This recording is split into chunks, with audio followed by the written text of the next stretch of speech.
From the PEP Radio Newsroom, this is the afternoon news for October 21st, 2025. These are the stories we are reporting at this hour.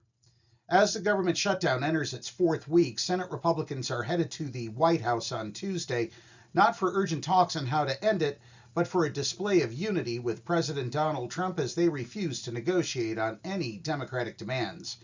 Senate Democratic Leader Chuck Schumer called the White House meeting a pep rally and said it's shameful that House Speaker Mike Johnson has kept the House out of town during the shutdown. Schumer says his side wants to end the shutdown and fix the healthcare premium crisis that looms over 20 million hardworking Americans. The meeting at the White House appears unlikely for now to lead to a bipartisan resolution, with Senate Republicans dug in and Senate Democrats insistent on voting against a House-passed bill that would reopen the government until Republicans engage them. It's unclear how long the stalemate will last, even as hundreds of thousands of federal workers will miss yet another paycheck in the coming days, and states are sounding warnings that key federal programs will soon lapse completely. In other news, President Trump said in a social media post that he's not ready to give a green light to U.S. allies who have explicitly and strongly, with great enthusiasm, offered to go into Gaza and straighten out Hamas if the militant group continues to, quote, act badly. The Republican president said he told these countries and Israel, not yet, because there is still hope that Hamas will do what is right. If they don't, Trump said, an end to Hamas will be fast, furious, and brutal. Trump commented while Vice President J.D. Vance is visiting Israel to meet with Israeli Prime Minister Benjamin Netanyahu and others to help shore up the fragile U.S.-brokered ceasefire agreement with Hamas. The president also thanked Indonesia for helping out with the Middle East. Ukrainian President Vladimir Zelensky and European leaders accused Russian President Vladimir Putin on Tuesday of stalling for time amid diplomatic efforts to end his invasion of Ukraine. Their statements oppose any move to make Kyiv surrender land captured by Russian forces in return for peace, as Trump has on occasion suggested.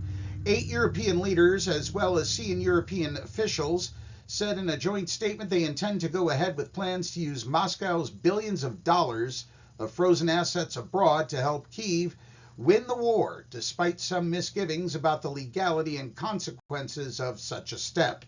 They also expressed support for Trump's peace efforts ahead of a meeting with Vladimir Putin in Budapest, Hungary. No date has been set for the Budapest summit, and Kremlin spokesperson Dmitry Peskov indicated Tuesday there's no sense of urgency. Preparation is needed. Serious preparation, he told reporters. Senate Majority Leader John Thune says he hopes the White House will withdraw the nomination of Paul Ingrassia, Trump's pick to lead the office of special counsel. The growing opposition to Ingrassia comes after a Politico report on a text chat that showed him saying that Martin Luther King Jr. holiday should be tossed into the seventh circle of hell. Ingrassia also described himself in the chat as having a Nazi streak at times. He's not going to pass, Thune told reporters. Another Republican, Senator Rick Scott, the Republican from Florida, who serves on the committee with jurisdiction over the nomination, said he doesn't support Ingrassia's confirmation either. A committee hearing to consider Ingrassia's nomination is scheduled for Thursday. And finally, former President Barack Obama will campaign alongside Democrats Abigail Spanberger and Mikie Sherrill as they run for governor in Virginia and New Jersey, respectively. Their campaigns announced Tuesday that he'll join them on November 1st in rallies in Norfolk, Virginia and Newark, New Jersey. Election Day is November 4th in both races. Spanberger, who formerly served in the CIA and Congress, is up against Marine veteran and Republican Lieutenant Governor Winsome Earle-Sears in the Virginia governor's race. Sherrill, a congresswoman, former federal prosecutor, and U.S. Navy fighter pilot, faces Republican former Assembly member Jack Ciattarelli. Trump endorsed Ciattarelli and said Earle-Sears is, quote, very good.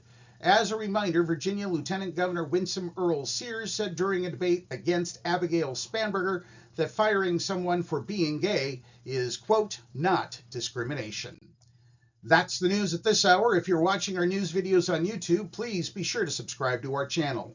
PEP Radio is available on the PEP Radio page at paequality.com, the Live 365 app, Roku, and Alexa. Up next, we have the Meadville area weather forecast here on PEP Radio.